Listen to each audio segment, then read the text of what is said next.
কংগ্ৰেছে আমাক কি দিছিলে? ধুতি, লুঙ্গি, সূতা, কম্বল। আজি আমি ধুতিও দিয়া নাই, লুঙ্গিও দিয়া নাই, সূতাও দিয়া নাই, কম্বলো দিয়া নাই। কিন্তু আপোনালোকে যাতে নিজৰ ঘৰখন সুন্দৰভাৱে মাহটোত চলাব পাৰে, ল'ৰা ছোৱালীক পঢ়াব পাৰে আৰু 1 টকাও ঘোষ নিদিয়াকৈ ল'ৰা ছোৱালীয়ে চৰকাৰী চাকৰি পাব পাৰে, তাৰ আজি আমি ব্যৱস্থা কৰিছো।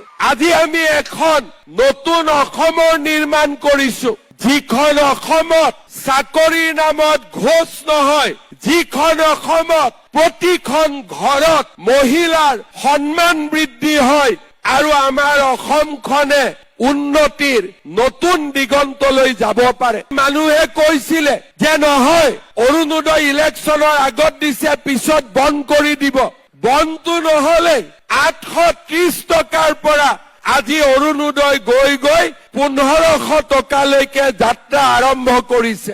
যেতিয়া মই 1 লাখ চাকৰি দিম বুলি কৈছিলো, মানুহে মোক হাঁহিছিলে। আমাৰ পাৰ্টিৰ মানুহে মোক কৈছিলে যে ক'ৰ পৰা 1 লাখ চাকৰি হ'ব।